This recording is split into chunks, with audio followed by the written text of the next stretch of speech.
All right, so here's my take on the Eminem, MGK little battle thing.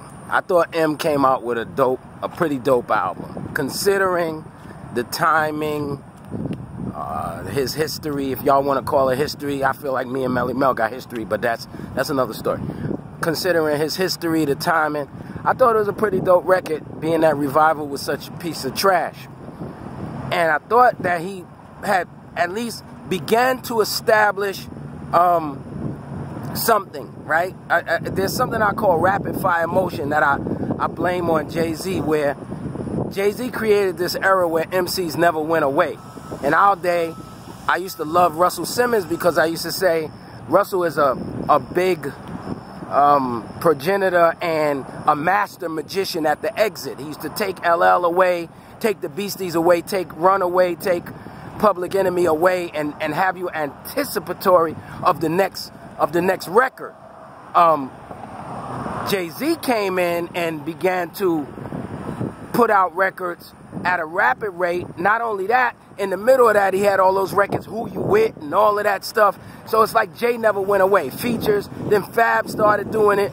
So we in this era of rapid fire motion. We can't stop making records because people will forget who we are. That's why I put out so many. And you know, shout out to Apathy and all the underground MCs who do the same thing. Czarface, everybody like that. So listen, M makes this record. The record is pretty dope. Then MGK comes out with this. Now let me give him props on this. Most of y'all didn't even know who MGK was before he made this disc. So if his name is in your mouth, he won. That's one thing that you gotta understand. Because people do diss records about people all day. People are making diss records about Jay-Z and Biggie all day. Never get heard. So if this guy got heard, he won on that. And he went real factual on it. You know, he made an incredible point. One of the points that he made is he said, how are you a rich guy and you complaining so much?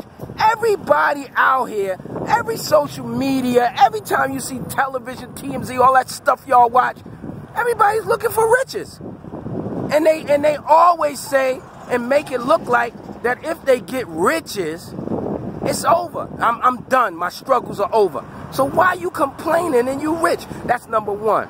Number two, this Killshot record is trash. I'm telling y'all that. And I'm going to tell y'all why.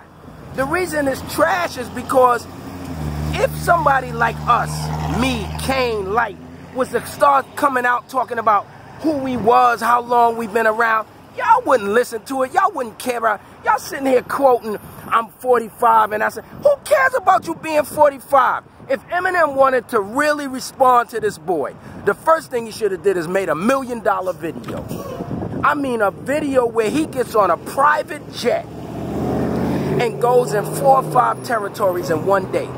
Go to Kanye's house, shake his hand, tap the babies on the head, go see Jay and Beyonce at the concert, be backstage, tap them on the head, show that I can move around like this, go get Hype and X to do it together, and show I'm that guy. Because talking about you that guy, it doesn't really work. And while you at it, if you want to talk about dope white MCs, look at Apathy. Look at Esoteric. Look at the underground dudes. Because there's white guys out there. Look at R.A. the Rugged Man. Because there's white guys out there, that's the truth. And the last thing I want to say to you fanboys, Eminem reminds me of Apple. Most of y'all that got iPhones, y'all don't even know why you got iPhones. You just got them because somebody told you that it was the best phone. And y'all sitting there being Eminem fanboys, not really sure why. Not really sure why. He's not the best. And anybody that study hip-hop and MCs will tell you, he's not the best. He might be a good guy, and he made some great records. His best record was Stan, and if he would have stayed on that trajectory of making stories, he probably would be bigger than we could ever see, bigger than we would ever know. And lastly, he better watch out for Jay Electronica. Yo, subscribe to the channel. No Tablecloth, the album is out now. Peace.